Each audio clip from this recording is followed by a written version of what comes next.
시청자 여러분 안녕하십니까. 3월 8일 시사정담 시작하겠습니다. 시청자 여러분, 국민의힘은 오늘 전당대회를 갖고 당대표와 최고위원을 선출합니다. 현재 1위를 달리고 있는 김기현 후보가 결선 투표에 가지 않고 1차 투표에서 과반을 달성하느냐가 관심사입니다. 사법 리스크와 체포동의안 무더기 이탈표로 궁지에 몰린 이재명 민주당 대표가 윤석열 정부가 제시한 일제 강제징용 배상해법을 빌미로 반일몰이에 나선 양상입니다. 이종근 전 데일리안 편집국장님과 정치권 핫이슈 분석 정리하도록 하겠습니다. 이 국장님. 네, 안녕하십니까. 이 국민의힘 전당대회 네. 이번에 최고 투표율이 나왔네요. 네, 55.1%. 역대 이렇게 많이 나온 적이 없었죠. 네, 역대 최고입니다. 일단 모바일 투표와 지금 ARS 투표 두 가지를 비교를 하면 모바일 투표는 적극적인 행위, 뭐 ARS는 소극적인 행위죠. 모바일 투표는 내가 직접 해서 뭔가 결과를 내겠다 그래서 두 표입니다. 두 표를 다 찍을 수 있고 ARS는 받아서 거기에 응대를 하는 형태 그리고 한 표만 가능합니다. 한 표군요. 네네. 그런데 문제는 이제 모바일 투표예요. 왜냐하면 적극적인 투표층에서 적극적인 의사를 가진 사람들이 얼마나 많느냐. 모바일 투표에서 이미 뭐 기록을 세웠습니다. 47% 가까이 그런 그 결과가 나왔고요. 이것은 무엇을 뜻하느냐? 저는 이렇게 생각을 합니다. 그러니까 2021년도에 30만 정도였어요. 지금 당원이. 그런데 2023년 현재 시점에서 82만 명이거든요. 그렇다면 그러네요. 약 한 50만 명이 좀 늘어난 겁니다. 이 50만 명이 대부분 적극적인 어떤 의사, 그러니까 내가 무엇인가를 하겠다라는 의사를 가진 사람들이 들어왔다는 거예요. 제가 보기에 지난번 2021년도에 30만 명에 해당되는 사람 중에 거기서 40%와 지금의 80만 명의 40%는 질적으로 양적으로 다르다는 거죠. 그런 의미에서. 그래서 적극적으로 무엇인가를 하려고 하는 사람들이 들어왔기 때문에 그들의 적극적으로 모바일에 참여한 결과다라고 할 수가 있겠죠. 그래서 국민의힘 당원들은 이번 전당대회에 대해서 아주 엄청난 그런 관심을 표명을 했어요. 그게 이제 이 투표율로 나타났는데 실제로 그러면 이게 흥행을 가져왔느냐, 국민적 관심을 끌었느냐, 이 부분에 있어서는 그렇게 보기가 좀 어려운 것 같아요. 네. 근데 저는 조금 좀 더 그것을 긍정적으로 좀 바라봅니다. 어떤 의미에서 긍정적으로 바라보냐면 최근에 근 한 달간의 여론조사를 한번 생각을 해보시죠. 당 지지율 여론조사를 MBS와 그다음에 갤럽과 리얼미터 그다음에 공정 이렇게 넥스트 리서치까지 5개 여론기관의 한 달 동안의 당 지지율 추이를 제가 좀 점검을 해봤어요. 그래요? 예. 전체적으로 봤을 때 국민의힘이 예를 들어서 그 전달, 그 전월 대비하면 상당히 상승세였다는 거예요. 컨벤션 효과가 확실히 있었네요. 전체적으로 상승세였어요. 윤석열 대통령도 올랐잖아요. 윤석열 대통령도 올랐고요. 근데 제가 보기에 당 지지율과 대통령 지지율을 비교를 했을 때 당 지지율이 더 올랐어요. 그랬군요. 이 폭을, 그러니까 추세선의 폭으로 따지면 대통령의 지지율은 정체 상황에서 일부 여론조사 기관마다 약간씩 다르면서 한 1, 2%포인트로 등락을 결정한 반면에 지금 국민의힘 지지율 같은 경우 특정 여론기관에서는 거의 오른 그런 이 포인트 수가 국민의힘 자체 오른 포인트 수가 7%포인트에서 8%포인트 정도로 오른 그런 이 기간도 있거든요. 그러면 이건 달리 해석이 안 되는 게 그 기간 동안 어쨌든 치열하게 사실 전당대회 기사만 있었어요. 그렇죠. 그리고 그래서 전체적인 추세선 그리고 민주당은 내려가는 추세선 그래서 벌어지는 오차 범위 바깥으로 벌어지는 그런 양상을 보였거든요. 이 첫 번째가 이제 여론조사와 관련돼서고요. 두 번째는 뭐냐면 사실 말씀하셨듯이 별로 그렇게 이 내용 자체가 질적으로 고양되지 못했어요. 그리고 도리어 더 진흙탕이었잖아요. 뭐 부동산 얘기 나오고 뭐 그 개입 얘기 역시 나오고 이런 상황들 속에서 거꾸로 말씀을 드리면 그러면 사실은 조사에서 더 떨어지거나 아니면 아예 적재됐어야 됐다. 외면됐어야 됐다. 근데 언론의 어떤 그 빅데이터를 해서 호감되는 기사든 비호감되는 기사든 기사량이 어쨌든 많았다는 거예요. 예, 그렇죠. 예, 그러면 전체적으로 봤을 때 이번에 흥행이 잘 됐다라기보다는 사람들한테 계속 주목을 끌었다, 관심을 끌었다. 관심을 계속 어느 정도는 끌고 왔다라고 저는 판단을 합니다. 그래서 이 정치권에 회자되는 얘기가 있지 않습니까? 정치인은 자기 사망 기사 외에는 네네. 그 사망 기사만 말고는 뭐든지 좀 언론에 이렇게 나오는 게 유리하다. 그런 얘기가 그렇죠. 있죠. 그러니까 어차피 정치 기사는 상대적이잖아요. 예. 이쪽을 보면 맨날 저 사법부에 불려간다 안 불려간다 이쪽 얘기고, 이쪽을 보면 전당대회인데 물론 여기 부동산 얘기 나오지만 이쪽은 어쨌든 4인 4색. 이번에 4명의 그 후보자들과 결선 투표, 이 두 가지가 어쨌든 사람들한테 관심을 끌게 만든 요인인 것 같아요. 결선 투표도 안 해본 거잖아요. 그러면 이번만이 아니라 이번에 결선 투표 갈까 말까 이런 식의 궁금증을 불러일으킨 건 맞다는 거죠. 그렇습니다. 우리 국장님 이 분석이 아주 정확한 것 같습니다. 다만 이제 우리 국민들은 눈높이로 보면은 좀 정책이라든가 비전 대결보다는 상호 비방전, 폭로전으로 인신공격으로 그런 진흙탕 싸움으로 이렇게 전당대회가 먹칠이 된 것에 대한 비판적인 의견들이 많은 것은 사실인 것 같습니다.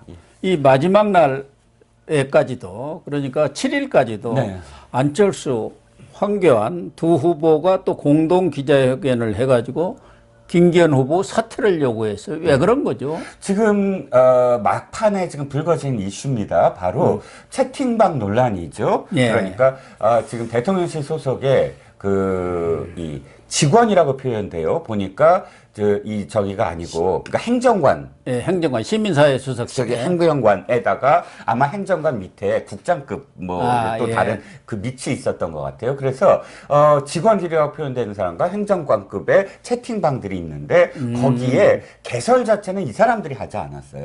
그러니까 이게 어떤 거냐면 그 당원들, 이 신부는 당원들 맞는데, 지역에 있는 사람들이 대통령실을 방문을 했나 봐요. 그러니까 방문한 사람들이 기념으로 소통방을 만들어서, 우리 방문했는데, 우리끼리 한번 계속 얘기를 해보자. 이렇게 방을 만들고, 더불어 이 사람들을 초대한 거예요. 그러니까 그 대통령실 직원들을. 이왕이면은, 대통령실 직원을 불러다 놓고, 야, 너네 무슨 일이 있는지 가끔은 좀 얘기 좀 해줘. 이렇게 해서 서로 정보를 교환하려고 했겠죠. 이렇게 시작이 됐는데 문제는 그 안에서 그러니까 특정 그 후보를 지지한 김기현 후보죠.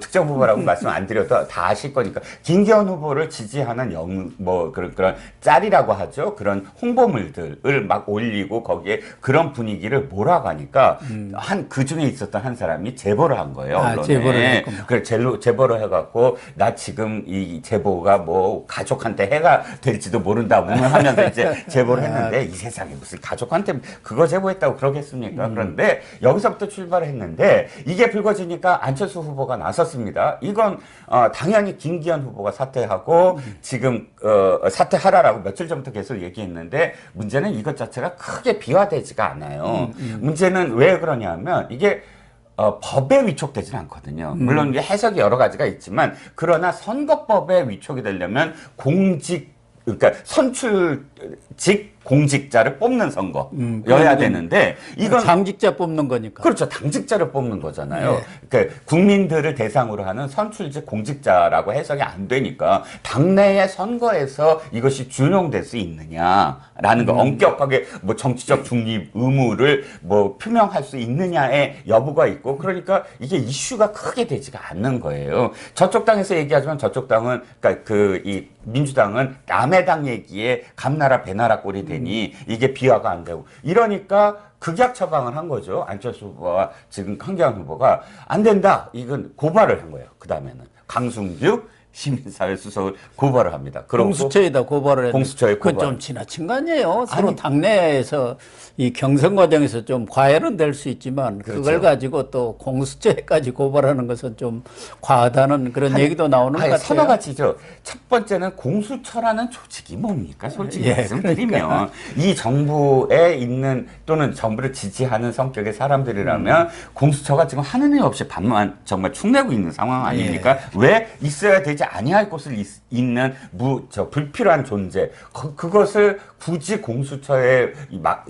고발을 해서 운운하는 것도 문제고 공수처에 고발한다는 건 뭐냐면 특정 직급 이상이잖아요. 그러니까 또 강성규예요. 그러니까. 사실 이 밑에 있는 직원들 실제로 그 안에 들어간 사람들은 해당이 안 될 거예요. 아마 공수처 직급으로 얘기했을 예. 때. 그러니까 강성규를 지금 걸고 넘어졌는데 엄밀히 따져서 강성규가 실질적으로 이것을 지휘 감독하고 획책 조정했다는 증거는 아무것도 없거든요. 그런데 예를 들어서 감독할 책임은 있겠죠. 도덕적인 책임, 도의적인 책임이 있지만 도의적인 책임을 갖고 고발을 한다? 그건 말이 안 되는 것이고. 예.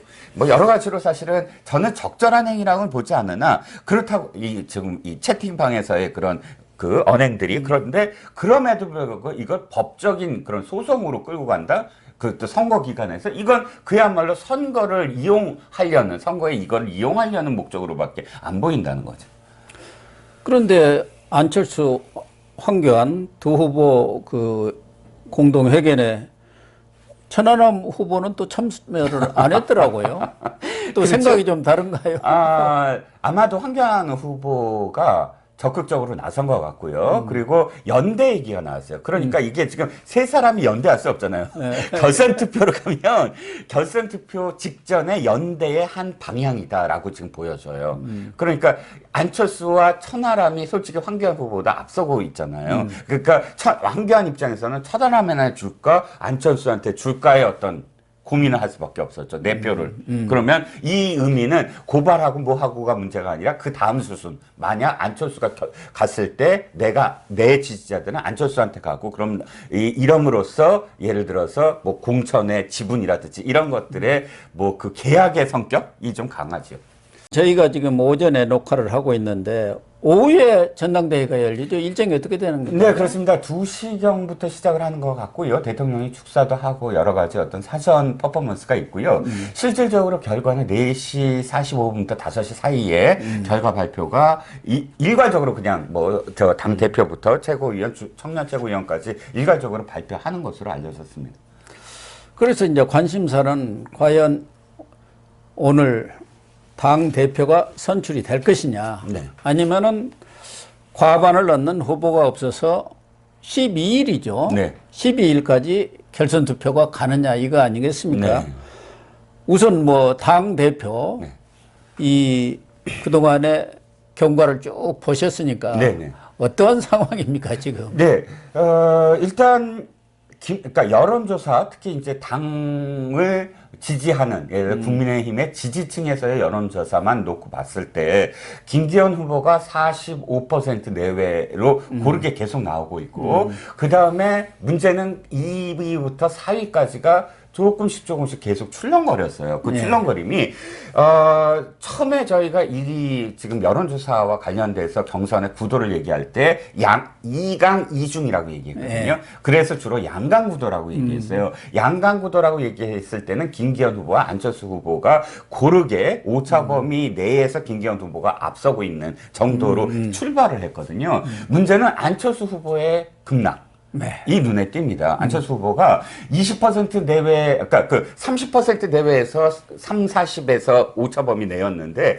20% 내외로 떨어지기 시작했어요. 뚝 떨어졌죠. 예. 그러면서 그 다음 표현이 뭐냐면 1강 1중 이야기였거든요. 그런데 문제는 거기서 천하람 후보가 치고 올라오기 시작한 포인트가 있어요. 그래서 천하람 후보와 안철수 후보의 오르내림. 근데 거기에 지금 그 황교안 후보가 사퇴하세요! 이걸 몇 번 외치면서 고르게 또 하락하지 않고 고르게 자기의 어떤 위치를 지키고 있다 보니 지금 문제가 지금 이 순간의 어떤 이 표현을 말씀드리면 1강 3중이 되어버렸어요. 1강 3중이죠. 예. 황교안 후보는 종래 출마하겠다 해갖고 지금 열심히 뛰는 모양이더라고요. 그래서 네. 거기 최재형 의원이 아주 바짝 긴장한다고 하는데 어쨌든 오늘 1차에서 승부가 날 것 같습니까? 뭐 결선에 가더라도 결과는 크게 바뀌지 않으리라고 보는데요. 네, 그렇긴 합니다. 저는 이제 뭐 조심스럽긴 하지만 네. 김기현 후보 지금 예상이니까요. 예, 예상입니다. 결선 투표가 없을 가능성이 좀 높다고 보는 몇 예. 가지 근거는 있습니다. 첫 번째는 아까 말씀드린 부분, 즉 아까 뭘 말씀드렸냐면 갑작스럽게 당원이 늘어나잖아요. 예, 예. 뭐 50만이 늘어납니다. 그런데 늘어나는 추세선을 보면 바로 이준석 대표의 그 가처분 소송 이것이 시작될 시점이에요. 그리고 이준석 대표가 뭐라고 자꾸 경고를 하냐면 나를 지지하는 20대 다 나가고 있다. 라고 이야기하는 시기가 있었어요. 그 시기부터 갑작스럽게 증가하기 시작해요. 이 50만에, 뭐 50만이 다 그때 몰렸다는 건 아니지만 이 50만의 상당수가 그때 그때부터 이제 늘어나기 시작해갖고 약 한 6개월 이내로, 기하급수적으로 늘어나거든요. 저는 그때 왜 늘어났을까라고 생각을 하면, 이준석 대표가 경고했던 것, 이 당에, 지금 그 당원들이 더 줄어들고 있고, 또 거부할 거야. 그러면, 이 당을 지키겠다. 도리어, 상대적으로. 지키겠다. 이준석 대표 뜻대로 가지 않겠다라고 생각하는 층이 그 당시에 몰렸을 가능성이 커요. 차라리 그때 막 이준석 대표가 더 많이 들어온다, 더 많이 들어온다, 이렇게 하면서 들어오는 그 숫자를 마치 20대다라고 아예 선언을 했으면 모를까, 그때 당시에 그렇게 하지 않았거든요. 차라리 계속 이렇게 하면은 20대가 이 당 떠난다라고 협박을 했거든요. 그런 시점에서 들어온 사람들은 이 당을 지키겠다, 당을 지키겠다는 건 뭐냐? 대통령의 국정운영을 튼튼히 뒷받침하는 당으로 지키겠다. 이렇게 해석이 가능하면 보다 더 친이윤을 표방한 후보에게 그렇군요. 이 새로운 어떤 유입된 사람들이 적극적인 그런 지지를 표명하지 않을까라는 생각이 첫 번째 들고요. 두 번째는 여론조사의 추세선이에요. 추세선. 예, 추세선. 자, 3중으로 떨어졌잖아요, 지금. 그러니까 이게 결선 투표까지 가려면 유의미한 2위 후보가 계속 존재했어야 돼요.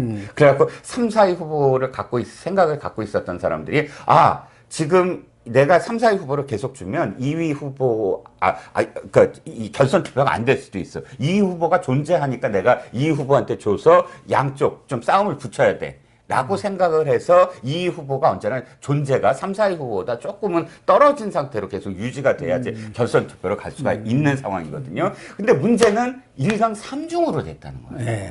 그러니까 안철수 후보가 떨어짐으로써 안철수 후보 말고 안철수 후보를 지지하던 사람도 야, 이거 천하람 후보한테 주는 게 지금 더 낫지 않아? 이런 고민을 하게 만들었다.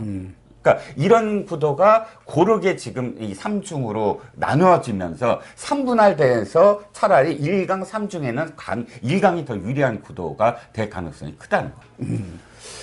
윤석열 대통령도 오늘 전당대회 참석해서 축사를 하지 않습니까? 그러면 대통령실에서도 아마 내부적으로 쭉 여론조사 추이를 봤을 거예요. 또 당원들을 상대로 해서 여론조사를 할 가능성이 높거든요. 네네. 일반 여론조사들은 그냥 국민의힘 지지층을 네네. 상대로 한 여론조사가 대부분이고 그렇다고 본다면 대통령이 만약에 선출도 안 되는 그런 전당대회 가서 축사하는 것도 그렇지 않습니까? 그렇다고 한다면 그렇죠. 대통령실에서는 1차에서 끝난다는 뭔가 확신이 있으니까 그렇죠. 참석하지 않겠느냐 그런 관측들도 있더라고요. 그렇죠. 우리가 당원들의 이 명부를 전부 다 가질 수는 없어요. 그 누구도 한꺼번에 그 명단을 확보할 수는 없어요. 중앙당이랄지라도. 그런데 중요한 건 6,000명의 지금 명단에 있다는 거예요. 즉 여론조사를 1차에서 했잖아요. 컷오프로 했잖아요. 그렇죠. 그때 당시에 6,000명은 했어요. 그러니까 2000 여론조사 기관 3군데가 2,000씩 그 당원들 해갖고 표본을 했잖아요. 제가 아까 조심스럽게 결선이 없다는 이유도 그 6,000이 처음으로 당원들 뜻이에요. 그 직전까지는 무조건 모든 여론조사가 다 그냥 일반인들을 대상으로 해서 당신이 지지하느냐 안 지지하느냐 갖고 얘기했지만 순수하게 당원들 6,000명은 확보가 돼 있는 거예요. 그거는. 그 6,000의 명단을 이용할 수 있는 사람은 누굴까요? 그러면 이제 저는 어쨌든 뭐 조심스럽게 얘기하지만 대통령실도 충분히 이 추이가 어떤지를 당원들의 어떤 의사가 뭔지를 표본으로서 알 수 있지 않을까라는 생각입니다. 그러니까 대통령도 참석해서 축사를 하지 않겠습니까? 네. 일단 뭐 당대표는 과반을 얻어야 하지만 50% 이상을. 네네. 이제 최고위원은 득표순 아닙니까? 최고위원 4명은. 네네네. 그 득표순에 따라서 네네. 선출이 되는 거니까. 예, 무조건이죠. 오늘 결정이 나는 거 아닙니까? 오늘 다 결정이 납니다. 결선 투표 없이요. 그냥 대충 뭐. 지금 어떻게 돌아갑니까? 글쎄요, 이것도 좀 조심스럽긴 하지만, 한 5명 정도는 조금, 그러니까 5위까지와 6, 7, 8위가 조금 벌어지고 있어요. 네, 그래서 네. 조심스럽게 5위까지를 말씀을 드리면, 고르게 지금 언급되는 사람들 위주로 얘기하면, 조수진, 민영삼, 김재원까지는 확실한가요? 1, 2, 3위를 서로 왔다 갔다 하면서 계속 언급이 되고 있거든요. 여론조사에서. 그래서 이 세 사람은 어느 정도는 안정권이지 않을까. 여기에 플러스가 김병민, 그다음에 태영호. 이렇게 두 사람의 언급은 뭐냐면 김병민 후보가 어느 순간부터 갑작스럽게 4위 이내로 해갖고 출렁거리기 시작했어요. 그게 아마도 친윤이라고 생각하는 사람들끼리 이게 두 표가 문제예요. 두 표. 네, 두 표를 주니까. 두 표를 주니까 야 김병민을 그래도 좀 올려야 되지 않느냐. 왜냐하면 이 사람 지금 그 판단은 뭐냐면 가장 가까운 대통령에 가장 가까운 사람이 누구냐. 원조 친윤이죠. 이렇게 김병민은. 늘 그걸 고민하면 대선 후보 때 쭉 대변인을 했지 대면도 않습니까? 하고요. 그러니까 근데 김병민이 아깝잖아. 그러면서 두 사람, 그러니까 이렇게 조합을 할 때 뭐 상당히 많은 어떤 조합 속에서 김병민을 두 번째로 많이 올렸다. 예. 그러니까 김병민이 4위 이내로 갑자기 진입이 되면서 왔다 갔다 하는 광경이 목도가 되고요. 그런데 여기에 플러스 알파가 사실 처음 제가 말씀드리자면 태영호 후보가 다크호스로 갑자기 등장했어요. 태영호 후보의 추세선이 어디서부터 지금 갑자기 올라오기 시작하냐면 4.3 발언이 있지 않습니까? 4.3과 관련해서 상당히 용기 있는 발언이라고 또 당원들 사이에 평가되는 부분이 또 있었나 봐요. 그 발언 이후에 갑작스럽게 6, 7, 8에서 오르내리더니 5위권 이내로 확 또 올라오는 상황이 돼버렸어요. 이게 사이 싸움이 아주 지금 치열하고 말이야. 그렇습니다. 진짜 뚜껑을 열어봐야 예. 알 수 있다. 그야말로 이 두 표가 갖고 있는 굉장히 이 굉장한 불가치성이라고 할 수 있죠. 지금 또 하나의 관심은 이른바 이준석계라고 하는 천하용인, 이 사람들이 과연 한 사람이라도 최고위원회에 진입할 수 있겠느냐는데, 현재 전망으로는 대체적으로 천하용인은 싹쓸이 탈락이 아니냐, 이런 관측들이 대부분인 것 같아요. 예, 탈락할 가능성이 전 굉장히 높고요. 탈락하는 가장 큰 원인은 이준석 때문이다요. 예. 자, 그 말씀 잠깐 드리면, 최고위원회에서 허은하와 김용태가 둘 중에 하나라도 들어가려면 어떻게 돼야 되냐면 천하람의 득표율에 달려 있어요. 천하람이 사실은 견인하는 거거든요. 왜냐하면 상대적으로 봤을 때 이 최고위원 TV 연설은 한 번밖에 없어요. TV 토론은. 근데 지금 대표 이 TV 토론은 4번인가 되거든요. 그러면 그러니까 당대표 후보로서의 언론 노출도는 천하람이 훨씬 많아요. 서너 배 많아요. 그럼 천하람이 선전을 하면서 이거를 천하용인의 어떤 바람을 일으켜주면 거기에 따라서 사실 허은하와 김용태가 올라오는 거거든요. 그런데 문제는 어느 순간부터 천하람이 쭉 올라오다가 팍 하고 브레이크가 걸려요. 어느 시점부터? 이준석이 갑자기 언론에 자주 등장해요. 이슈를 얘기하고. 그러다 보니까 사람들이 두 가지를 깨달아요. 첫 번째는 뭐냐면, 이준석 때문에 이 선거를 치르게 돼. 라고 갑자기 깨닫게 됐고. 두 번째는 뭐냐면, 천하람이 이준석 아바타구나. 네. 이렇게 깨닫게 되거든요. 그러니까 천하람을 더 띄워줘야 되는데, 이준석이 개입하면서 천하람이 정체되고, 그럼으로써 천하용인의 바람이 멈춰졌다. 라는 판단입니다. 아무튼 오후에 이제 지금 투표는 다 끝났고, 네. 이제 투표함이 열리니까 그때까지 좀 지켜보도록 하시죠. 네.